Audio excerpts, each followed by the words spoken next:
22 ان کے نزدیک 25 ذوالقعدہ ان کے نزدیک 22 اپریل تھی تاریخ ان کی تحقیق میں، تو 22 اپریل کو برتھ ڈے ہے، اس کا زمین کا برتھ ڈے ہے، تو سیمینارز کرتے اس کا برتھ ڈے منانے کا، ہم اس زمین پہ آئے، ہمارا کیا فرض ہے زمین پہ، تو ساری مادی ترقی کی بات کر، ہم اس زمین میں کیا مادی ترقی کرنی چاہیے، پہلی سارے فیض کے لیے زمین کو صاف ستھری رکھنا چاہیے، سب سے ہماری ذمہ داری ہماری ماں ہے، یہ مغربی دنیا کی تحقیق کو سیمینارز کرتے 22 اپریل کو، ہر 22 اپریل کو سیمینارز کرتے کہ ہماری کیا ذمہ داری اس ارتھ پہ، ارتھ کی ولادت کے دن میں کیا ذمہ، تو ان میں اتنی عقل ہے، بھلے وہ مادی مناتے مگر اتنا ہے، اور مسلمان سوئے ہوتے رہتے ہیں، تو مسلمان تو جسمانی اور روحانی دونوں فوائد کو دیکھیں کہ زمین ہمیں کیا دے رہے، وہ تو دونوں فوائد کو دیکھیں، وہ تو کتنا شکریہ ادا کرے، یہ شکریہ ادا کرتے 22 اپریل کو کہ خدا نے ہمیں اتنی اچھی زمین، کیا کیا فوائد دیا، کیا کیا اناج، کیا کیا کچھ کیا نہیں دیا زمین،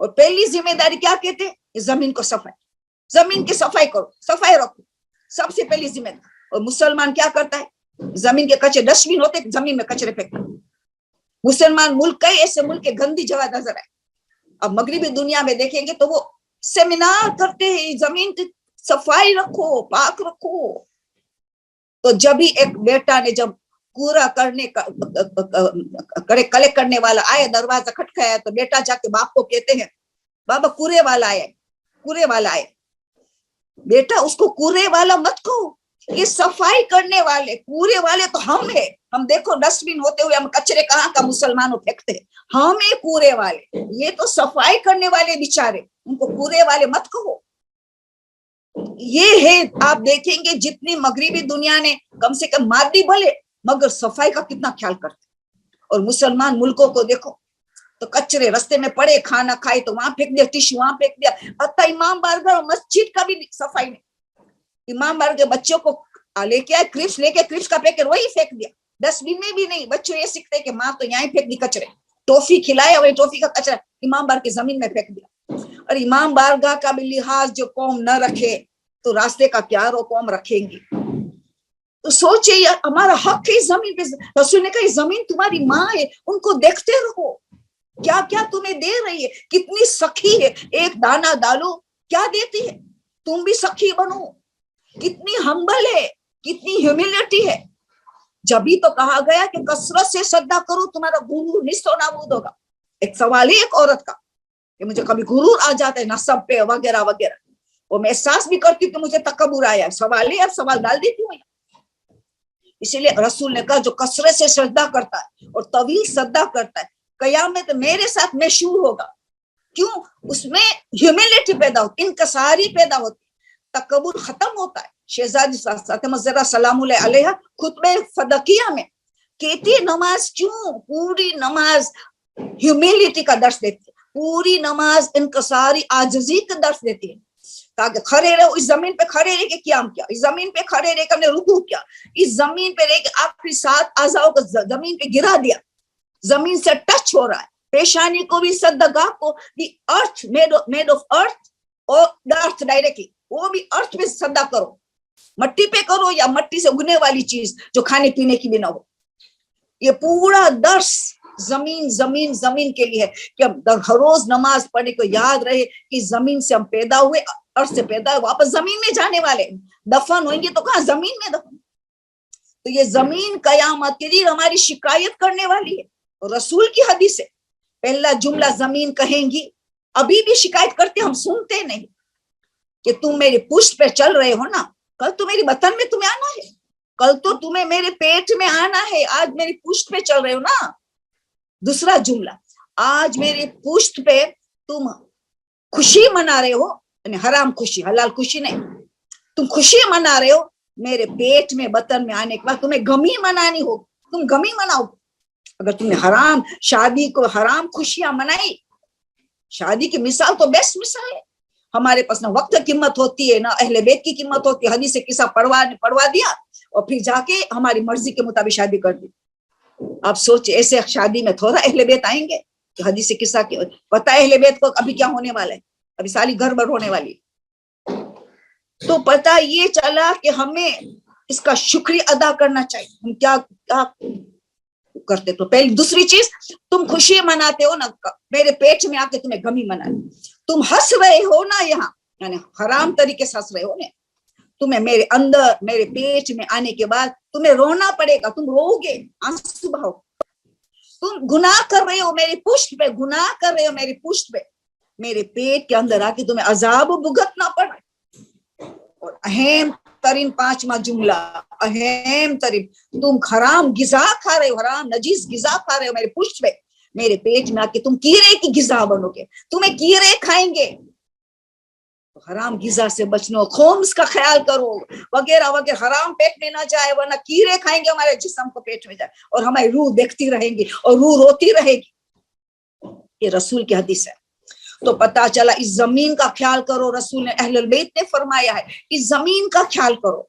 اللہ اس کی قسم کھا رہے کہ کتنی قیمتی چیز ہے جس میں نے تمہیں پیدا کیا, ساری سہولتیں پیدا کی, ساری صلاحیتیں دی, تم نے بیسٹ آف کریشن کی بنایا, تو تم شکر گزار کا دن. آیت اللہ تبریزی فرماتے, ملکی تبریزی, کہ شکر کا دن, ایک ایک نعمت پہ غور و فکر کر, جس طرح یوم ترویہ کا ہم ذکر کریں گے بعد جب دن آئے گا 8 ذی الحج, یہ بھی ڈے آف پونڈرنگ ہے, غور و فکر کا دن. ایک 25 ذی القعدہ کا دن, ایک 8 ذی الحج, دا ڈے آف تدبر, تفکر, پونڈرنگ, ریفلیکشن, یہ کرنے کا دن. سوچے اللہ نے کتنی نعمت دی اور میں کس طرح نعمت کو یوز کر رہے. ٹائم از نعمت, ہم کس طرح ٹائم کو ضائع کرتے. زبان اتنی بڑی نعمت اللہ نے دی ہے. مولا علی فرماتے 2 اہم ترین نعمت انسان کو اللہ نے دی ہے, ایک عقل اور ایک نطق. ایک عقل اور زبان افضل ترین نعمت انسان کی جسم, اور انسان اس زبان کو کس طرح مس یوز کرتا ہے. یہ داہل ارض کے دن میں سوچے کہ میں نے میری زبان کو کتنا مس یوز کیا ہے, کہیں غیبت میں, کہیں کس کا دل دکھانے میں, کہیں تہمت میں, وغیرہ وغیرہ, جھوٹ. تو اسی طرح ہمیں یہ یوم بہت اہم دل ہے, داہل ارض کا دن بہت زیادہ ہے, اور کئی واقعہ پیش آئے. بس وقت بہت کم ہے میرے پاس جانے سوال کے پاس. تو پہلے تو یہ دیکھیں کہ اس میں زمین میں روحانی صفتیں, جسمانی. اگر زمین ہمیں اناج دے رہی ہے, ہم سواری کا جانور سواریاں دے رہی, وغیرہ وغیرہ, ترقی دے رہی ہے, زمین کی کیا کیا خوبی ہے, مادی نعمتیں دے رہے, تو روحانی نعمت بھی کتنی ہے. اگر وضو کے لیے پانی نہیں ہے تو کس سے کریں گے تیمم, زمین تیمم کریں گے, ارتھ. تیمم کے لیے, غسل کے لیے پانی نہیں ہے تو تیمم کریں گے غسل کے بعد. روحانی صفت بھی رکھتی ہے. اور پھر ہم دیکھیں امام زمانہ کی پوسٹ آفس کیا, 2 پوسٹ آفس, ایک پانی, ایک زمین. ابھی آج کل سمندر میں دفن کرنے کے لیے عریضہ اجازت نہیں, سب لوگ زمین میں دفن کرتے. امام زمانہ کی پوسٹ آفس ہے پانی یا زمین.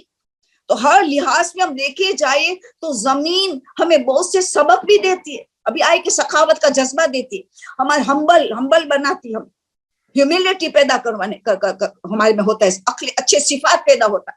سیلف لیس بنانے سکھاتے کہ تم سیلف لیس, دوسرے کو خیال کرو, میں تمہیں اتنا دیتی ہوں تو تم بھی سیکھو, دوسرے کو دو. بہت سے سبق دیکھتی ہے زمین. تو روحانی پہلو بھی اتنے ساری. اگر آگ لگ گئی کہیں تو پانی بجھاتے ہیں نا آگ کو, پانی نہیں ہے تو کیا بجھائیں گے, زمین, ارتھ بجھائیں گے, مٹی بجھائیں گے آگ کو. تو گھر میں تمہارا غصہ نہ ہونا چاہیے, گھر میں غصہ نہیں, ضبط کرو. آگ مت بنو اس گھر میں, گھروں میں آگ مت بنو, اخلاق پیدا کرو. زمین آگ کو بجھاتی ہے تو غصے کی آگ کو بھی بجھاتی ہے. فوراً زمین کے ساتھ سدے میں چلے جاؤ. اب غصہ آ رہا ہے, اسی کا تبدیل کرو اپنی جگہ, سدے میں چلے جاؤ. تو پھر سدے میں جائیں گے تو یقیناً ارتھ سے پیشانی مس ہوئی, غصہ ضبط ہو گئے. تو پتا چلا کہ کتنی امپورٹنٹ چیز ہے. زیادہ فوائد آپ خود سوچیں گے, یہ تو وقت کی کمی. اور 25 ذی القعدہ کا دن کیا کیا ہوا, کیا پیش آئے, اللہ فہرست ہے, چند بتانا چاہوں گی. پہلی چیز تو زمین کا پھیلایا, اللہ نے 25 ذی القعدہ کو چوز کیا, 25 ذی القعدہ کو دن کو چوز کیا, زمین کو بچھانا پھیلانا. پھر پہلی اللہ کی رحمت کا نزول ہوا, وہ 25 ذی القعدہ زمین پہ اللہ کی رحمت کا نزول ہوا, نازل ہوئی رحمت خدا, تو 25 ذی القعدہ کا دن تھا. حضرت آدم کا دنیا میں آنا 25 ذی القعدہ, آدم کی توبہ قبول ہوئی 25 ذی القعدہ. اسی لیے کہتے توبہ کرنا اس دن توبہ قبول ہوتی ہے. خود روزہ ہی گناہ کا کفارہ ہے.